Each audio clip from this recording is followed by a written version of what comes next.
Hello বন্ধুরা, study motivation YouTube চ্যানেলে তোমাদের সকলকে স্বাগত। আজকে আমি ক্লাস 4-এর বাংলা পাতাবাহার বইয়ের বনের খবর গল্পের হাতে কলমের সমস্ত প্রশ্নের উত্তর করিয়ে দেব। এর আগের সমস্ত গল্প ও কবিতার হাতে কলমের সমস্ত প্রশ্নের উত্তরগুলি আমি করিয়ে দিয়েছি। ভিডিওর ডেসক্রিপশানে লিংক দেওয়া আছে এবং প্লেলিস্টও করে দেওয়া আছে, তোমরা সেখান থেকে দেখে নিতে পারো। 1 নম্বর, প্রমোদারঞ্জন রায় চাকরি সূত্রে কোন কোন দেশ ঘুরেছেন? উত্তর, চাকরি সূত্রে তিনি ভারত, বর্মা, শ্যাম দেশের ঘন জঙ্গলে ঘুরেছেন। 2 নম্বর, লীলা মজুমদার তার কে ছিলেন? উত্তর, লীলা মজুমদার ছিলেন তার মেয়ে। 3 নম্বর, বর্ণ বিশ্লেষণ করো। এখানে দেখো বর্ণ বিশ্লেষণগুলো করা রয়েছে, তোমরা এখান থেকে দেখে নাও। 4 নম্বর, বনের খবর গল্পটিতে এমন অনেক শব্দ আছে যা হাইফেন দিয়ে যুক্ত, যেমন 650, 700, 10-12 জন ইত্যাদি। গল্পটিতে এরকম কতগুলো শব্দ আছে খুঁজে বার করে নিচের বাক্সটি ভর্তি করো। এখানে দেখো লেখা রয়েছে 4-5, হাত পা, 9টা 10টার, 1-1, 15-20, চলতে চলতে, এ গাছ, ভাবতে ভাবতে, বলতে না বলতে, নালায় নালায়, দেখতে না দেখতে, জল কাদা, বিশাল দেহ, ফোঁস ফোঁস, ধীরে ধীরে, আশেপাশে, 8-10টা, 3-4টে, ভাঙতে ভাঙতে, 70-80, 5-7টা, 40-45টা, দাগে দাগে, জলে জলে, কাপড় চোপড়, জুতো মোজা, বসে বসে, হু, 50-60, 3-4টে, 4.5টে, বড় বড়, এ দুটোকে, 5-7টা, একবার, আসতে না আসতেই, করতে করতে। এরপরে দেখো 5 নম্বরে বলেছে ধন্যাত্মক শব্দগুলি ব্যবহার করে মৌলিক বাক্য রচনা করো। কিলবিল, অল্প জলে এক গাদা ছোট মাছ কিলবিল করছিল। হুড়মুড়, চোখের সামনে মাটির বাড়িটা হুড়মুড় করে ভেঙে পড়ল। মিটমিট, মুখোমুখি হয়ে শিয়ালটা আমাকে মিটমিট করে দেখছিল। পটপট, প্রবল বাতাসে বাঁশগাছগুলো পটপট করেই ভেঙে গেল। মরমর, একটা মরমর আওয়াজ শুনে একটু ঘাবড়ে গেলাম। থরথর, শীতে বুড়ো থরথর করে কাঁপছিল। গুড়গুড়, মেঘের গুড়গুড় শব্দ শুনেই দৌড়ে ঘরে ঢুকলাম। ফোঁস-ফোঁস, সাপের ফোঁস-ফোঁস গর্জন কানে লেগে চমকে উঠলাম। 6 নম্বর, একই শব্দ পরপর 2 বার ব্যবহৃত হয়েছে এমন কয়েকটি শব্দ তোমার গল্পে খুঁজে পেয়েছো তা লেখো, যেমন জলে জলে। উত্তর হবে 1-1, আগে আগে, চলতে চলতে, ভাবতে ভাবতে, বলতে না বলতে, নালায় নালায়, ফোঁস ফোঁস, মিট মিট, ধীরে ধীরে, পট পট, মর মর, থর থর, ভাঙতে ভাঙতে, দাগে দাগ, জলে জলে, বসে বসে, গুড় গুড়, বড় বড়, করতে করতে। 7 নম্বর, নিচের অনুচ্ছেদে কয়েকটি বাক্য আছে লেখো। প্রশ্নটি পাঠ্যপুস্তকে দেখো। উত্তর, মোট 9টি বাক্য আছে, যথাক্রমে 1 নম্বর, বেলা 9টা 10টার আগে আর সূর্য দেখা যায় না। 2 নম্বর, এক এক জায়গায় এমনি ঘন বন যে আকাশ দেখবার জো নেই। 3 নম্বর, ঠিক মতো যেন সন্ধ্যা হয়ে এসেছে। 4 নম্বর, আমি সকালের আগে আগে চলি। 5 নম্বর, সঙ্গে একজন বুড়ো লুসাই থাকে। 6 নম্বর, সে বড় শিকারী। 7 নম্বর, তার পিছনে 2 জন খালাসি। 8 নম্বর, তাদের মধ্যে শ্যামলালের হাতে আবার খাবার আর জল।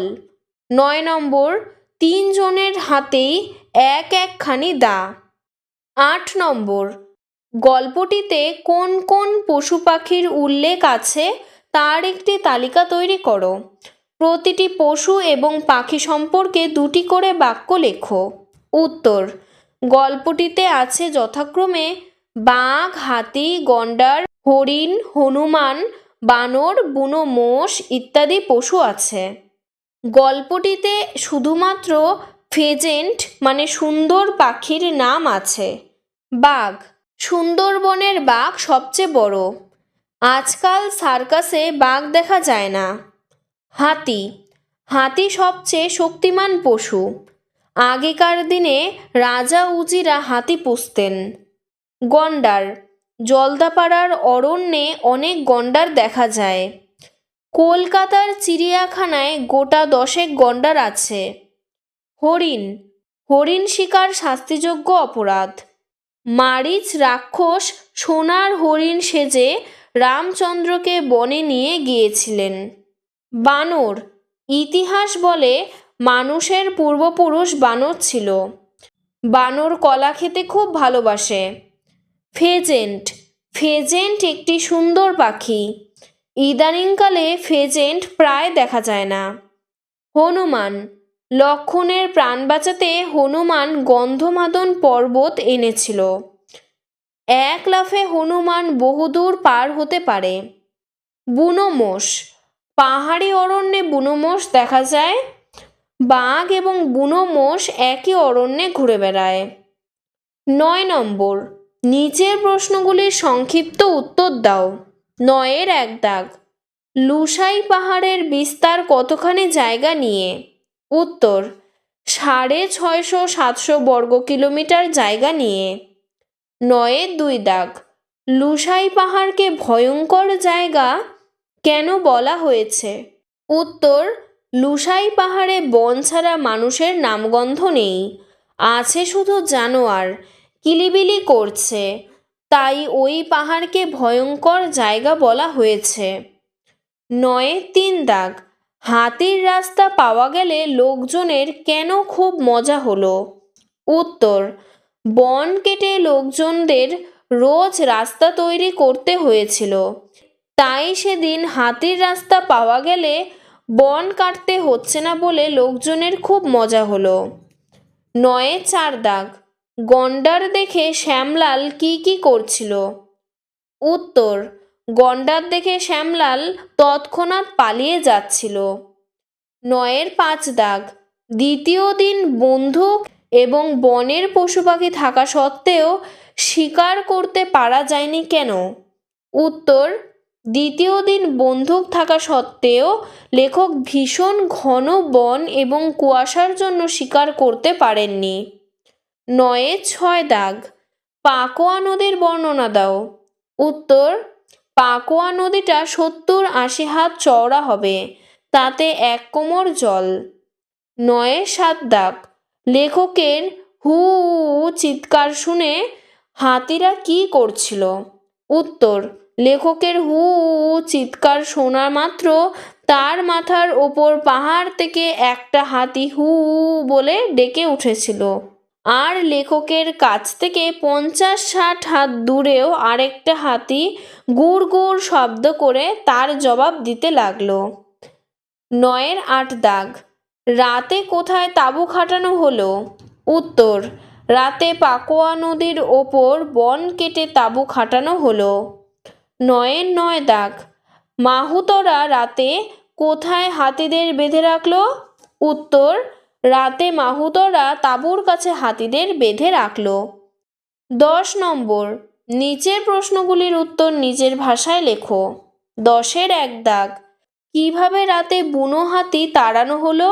উত্তর, লুসাইরা শুকনো বাঁশের মশাল তৈরি করে লম্বা লম্বা কাঁচা বাঁশের আগায় বেঁধে দিল, তারপর মশালগুলো ঘুরিয়ে বিকট চিৎকার করতে করতে লুসাইরা এগিয়ে আসা হাতিগুলোর দিকে তেড়ে গেল। এইভাবে সারা রাত হাতিগুলো একবার তাঁবুর দিকে এগিয়ে গেল, কিন্তু জ্বলন্ত মশাল হাতে বিকট চিৎকারে তাদের তাড়া করতে লাগলো। ভোর হলে একদল হাতি পূর্ব দিকের পাহাড়ে আর একদল হাতি পশ্চিম দিকের পাহাড়ে উঠে গেল। 10-এ 2 দাগ। লেখকের শুকনো নালায় নামার অভিজ্ঞতা নিজের ভাষায় লেখো। উত্তর, শুকনো নালায় লেখক নামলেন। তার আগে বুড়ো লুসাই আর তার পিছনে শ্যামলাল। এমতো দশায় তাদের সামনেই ভারী একটা জলকাদা তোলপাড়ের শব্দ হলো। তারা ব্যস্ত পায়ে 2 লাফে পিছনের দিকের পাড়ে আবার ফিরে এলো।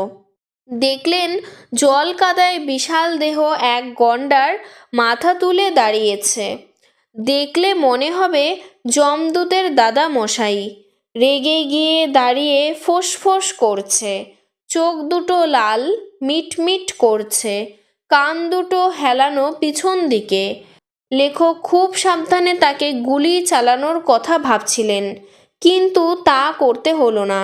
গন্ডারটা মিনিট খানেক দাঁড়িয়ে থেকে আকস্মাৎ একটা হুঙ্কার দিয়ে দৌড়ে পাহাড়ে উঠে গেল। আজকের ভিডিওটি এতটুকুই। তোমাদের যদি ভিডিওটি ভালো লেগে থাকে তাহলে লাইক করে চ্যানেলটিকে সাবস্ক্রাইব করে দেবে। ধন্যবাদ।